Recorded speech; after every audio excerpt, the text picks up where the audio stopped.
All right, here are 10 tips for the perfect backflip. Oh, and by the way, make sure you watch to the end because some of the tips on this list, you're not going to find anywhere else, to be honest. No one else is saying these things. I've been doing parkour for about 7 years now, and over that time, I think I've gotten my backflip to a really good place, so I think I'm in the perfect place to teach you this. Number one, you're going to want to make sure you throw your arms above your shoulders. A lot of people, when they do their backflips, they'll throw their arms up a little bit, and then they'll immediately tuck their legs, or sometimes not even tuck their legs. And this is really sacrificing your height, because you can throw your arms to the point where they're past your shoulders before you have to start worrying about anything. So when you do your backflip, make sure you're throwing your arms as high as you can possibly get them, even if this means you have to practice like arm circles or something because you're not used to the motion. You can't even get your shoulders that high.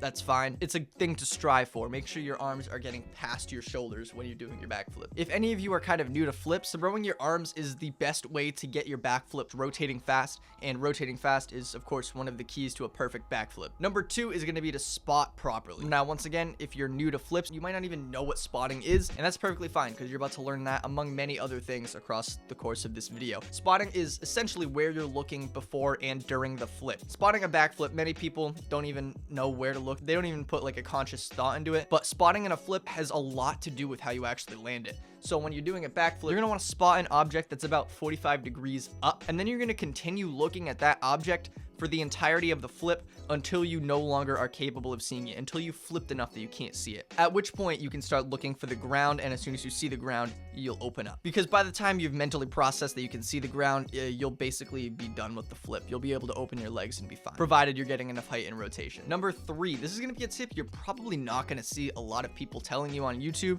I don't know if that's just because it didn't even occur to them, or, you know, I don't know why that is. But condition your damn legs, okay? Resistance training is the best way to get better at flips, and I'm completely convinced of that. I'll see dudes come into my parkour gym at like open practice and whatever, and they'll learn their backflip in literally one day. They'll have the most horrendous form you've ever seen. Like they don't even tuck their legs. They're halfway going over their shoulder, and like they barely throw their arms, but they'll land backflips literally the first day they try them. Why is that? Well, because most of them have been going to the gym for a couple years. Their legs are plenty strong. Maybe they run track or something.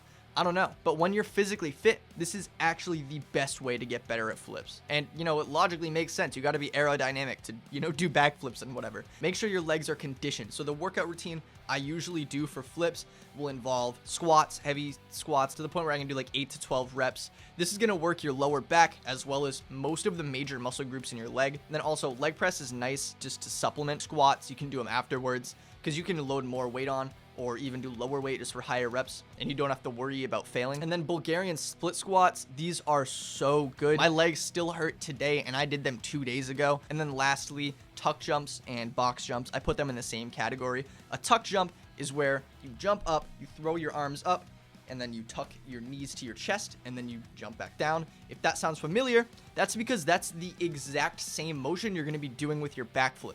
That's why they're so good, because they train your backflip without you having to do a backflip. Like if you're not practicing tuck jumps when you're doing backflip and you're struggling, it's honestly no wonder you're struggling. Like you should be doing tuck jumps until you can do your backflip. Even now, even though my backflip is perfect, I still include tuck jumps in my workout routine because it's just the best way to progress with any flip that involves jumping. Literally all of them, especially ones that involve tucking, but anything. Box jumps for a lot of people might be easier because they're easier to hold yourself accountable to.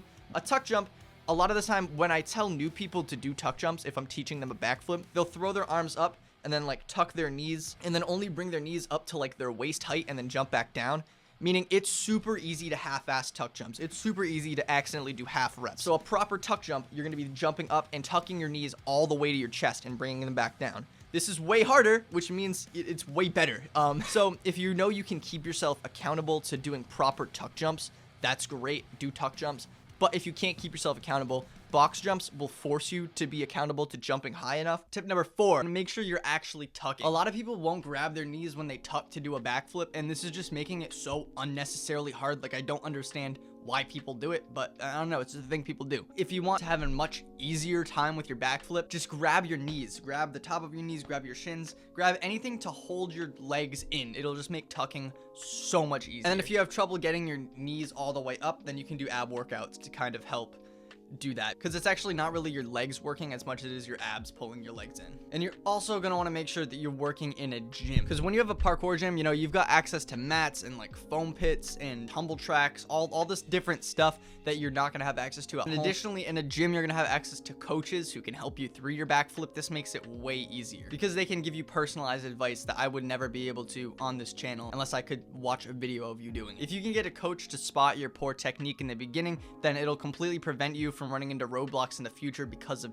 bad form. Unfortunately, a lot of people don't have access to a gym, and if that's you, then using a pool or a body of water could be great options. Granted, water does not feel great to land on if you land on it wrong, but it's a lot better than landing on your back on like grass or something. You know, on the water, maybe you'll knock the wind out of yourself, it'll hurt you, to nice rash on your back. But if you land on your back on grass, there's a lot more risk associated with that. When you're first learning a flip, the water can be a great place to do it. Just make sure you're launching yourself pretty far backwards, because I have seen videos of people like whacking their heads on the surface they're jumping off of. So when you normally do a backflip, you don't want to launch yourself backwards. You want to try to jump as up as possible. But in the case where you're learning it off of something, especially into a body of water, I'd say definitely focusing on, you know, jumping back a decent amount. It's just going to keep you a lot safer. Next, you're going to want to make sure you're keeping your chest up the entire time during the flip. I can't tell you how many beginners I see where they'll have their chest like all the way down while they're doing the flip, and having your chest down just ensures that you're not going to get any height, right? Because you're not going to jump up high if your chest is down here.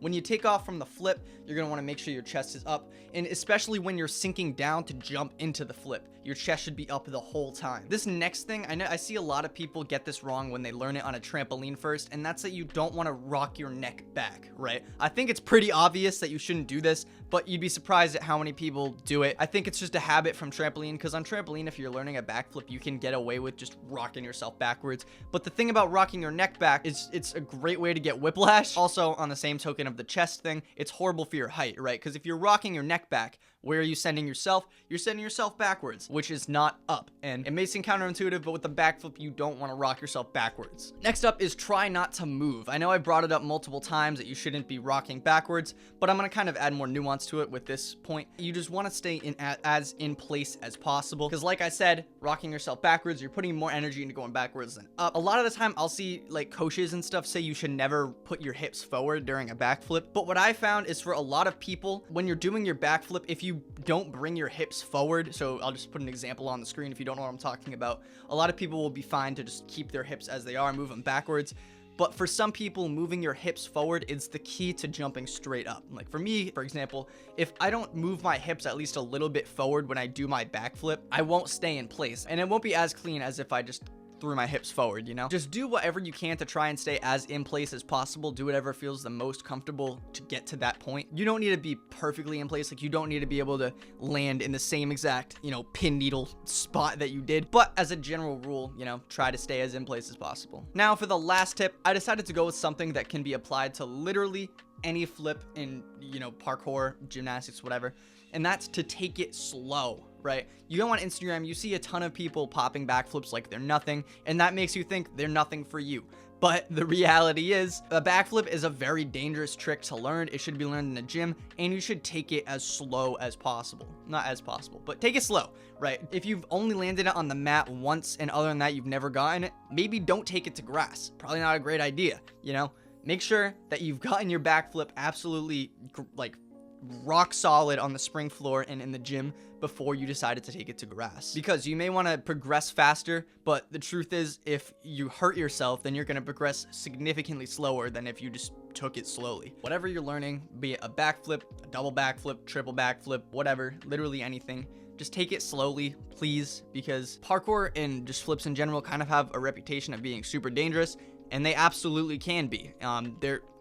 There's always a margin for error. You can get hurt doing any sport.